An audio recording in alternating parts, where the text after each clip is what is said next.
Produce చేసేదానికి ఆయన దగ్గర ఒక పేపర్ కూడా లేదు. అన్ని పేపర్లన్నీ కూడా గవర్నమెంట్ దగ్గరే ఉన్నాయి. ఏ సంస్థ విచారణ చేసి డాక్యుమెంట్లు అడిగినా కానీ వాళ్ళు గవర్నమెంట్ దగ్గర తీసుకోవాల్సిందే తప్ప కేటీఆర్ గారి దగ్గర ఒక్క కాగితం కూడా ఈ వ్యవహారానికి సంబంధించి ఒక్క కాగితం కూడా లేదు. రెండోది, మౌఖికంగా అడిగే ప్రశ్నలకు మాత్రము ఏ ప్రశ్నలకి తన దగ్గర సమాధానం ఉన్నదో తనకు తెలిసిన విషయాలు వారు అడిగితే వీరు చెప్తారు అంతే. ఇది విచారణకి సంబంధించిన స్కోప్, యాంబిట్ ఇదే, ఇంతకుమించి వేరే. హైకోర్టులోను సుప్రీంకోర్టులోను ఎలాంటి కేటీఆర్ కోర్టు ఇవ్వలేదు. మరి లీగల్గా ఎట్లా ఫైట్ చేయబోతున్నారు? హైకోర్టులో క్వాష్ ప్రొసీడింగ్ వేయడం జరిగింది. దాన్ని ఇది సమయం కాదు, విచారణ అనేది జరగాలనేది హైకోర్టు వారు చెప్పినారు. దాని మీద సుప్రీంకోర్టుకు వెళ్ళడం జరిగింది.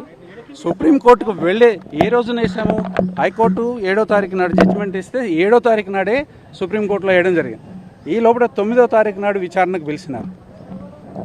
9వ తారీఖు విచారణకు పిలిచినప్పుడు విచారణకి నేను వెళ్తాను అని విచారణకు వెళ్తూ 7వ తారీఖు నాడు పడిన కేసుని విత్డ్రా చేసుకోమని చెప్పి అదే రోజు 9వ తారీఖు నాడే విత్డ్రా చేసుకోమని లాయర్స్కి ఇన్స్ట్రక్షన్ ఇచ్చినారు.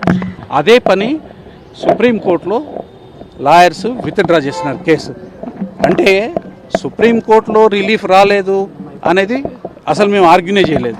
మేము ఆ కేసుని ఇన్సీజ్ చేయలేదు. ఆ కేసు మీద ఒక లాజికల్ జడ్జిమెంట్ని ఇన్వైట్ చేయలేదు. కాబట్టి అక్కడ సుప్రీంకోర్టులో చుక్కెదురైంది అనే మాటలు ఏవైతే ఉన్నాయో అది కరెక్ట్ కాదు. దయచేసి మీరు అది గమనించాల్సిన అవసరం ఉంది.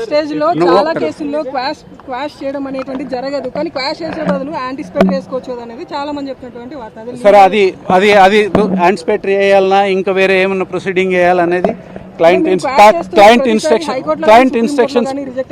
ఇన్స్ట్రక్షన్స్ ప్రకారము లాయర్స్ ఫాలో చేస్తారు, ఓ డెసిషన్ తీసుకుంటారు. దాని మీద యాంటిసిపేటరీ బెయిల్ అనేది ఇప్పుడు ఇష్యూ ఇక్కడ నేను మీతో డిస్కస్ చేయగలిగిన ఇష్యూ కాదు అది.